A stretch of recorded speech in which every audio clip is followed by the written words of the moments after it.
Catus Maximus here. Just a simple overview of this great neck 32-ounce mallet. Making it a 2-pound rubber mallet.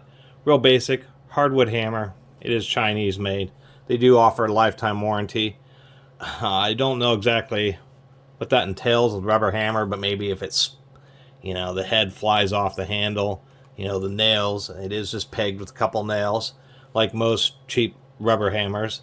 This one's, you can find it online or at hardware stores for around 20 bucks. When you really use rubber hammers, unless you're in a wood shop, they do tend to get pretty chewed up, so you generally don't want to spend a ton of money on them, just because they do get chewed up. Although there are some differences between more expensive brands and cheaper brands like this. One of them is the fact that they use nails to stake the head onto the hammer, which isn't quite as secure as overmolding or in-place molding, and the rubber also tends to be much harder, a bit more plasticky. But I picked this up, it was used, and mainly I didn't have one this big. I didn't have a big 2-pounder, so that's kind of why I picked it up. As far as comparing to nicer quality ones, you can buy this. This is an American-made Estwing. Yes, it's an Estwing with a wood handle, not a steel handle. And you can see here that Estwing doesn't use nails to secure the head. They do something to the end of the handle, and then it's in place molded onto the handle. And so these are pretty secure.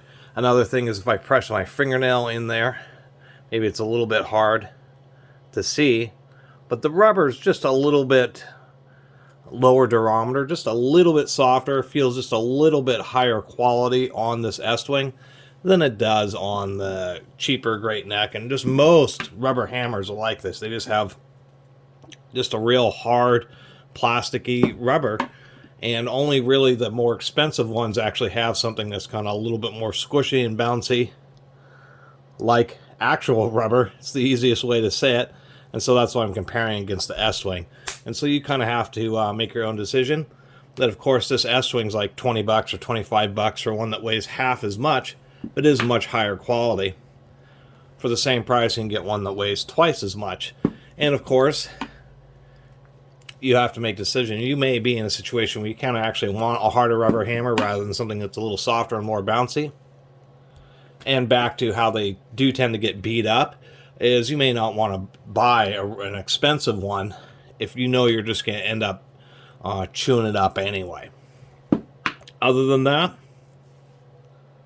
they actually do have a warranty statement here. If we come on camera, if you look at that, if it should ever fail to give you complete satisfaction, you do need a sales receipt and postage, and you need to pay for postage, return postage. But they're actually offering what is literally a satisfaction guarantee, so it's going to cost you a little bit of money to send it back to them, and that's, I assume, is going to be way back in Manola, in New York. But other than that, at least it's a satisfaction guarantee rather than just a product defects. So that's at least saying something about Great Neck. Apparently Great Neck is still a privately owned tool company, and I made the mistake earlier of thinking that they had just sold out. But what's happened is they've kept their name around, but unfortunately they're not manufacturing many products in the United States. They're just importing a bunch of products, just like so many other people, and putting the Great Neck name on them. But I'll give them a little bit of credit for, at least they're doing that and keeping some people employed in the U.S. rather than just selling out the name. Unfortunately, a lot of the products that do bear the Great Neck name are Chinese imports, like this hammer. And once again, if you want a nice one, get something like an Estwing, which is still American made. That's all I got for you today. Really appreciate everybody who's been watching and subscribing. Till next time, Catus Maximus out.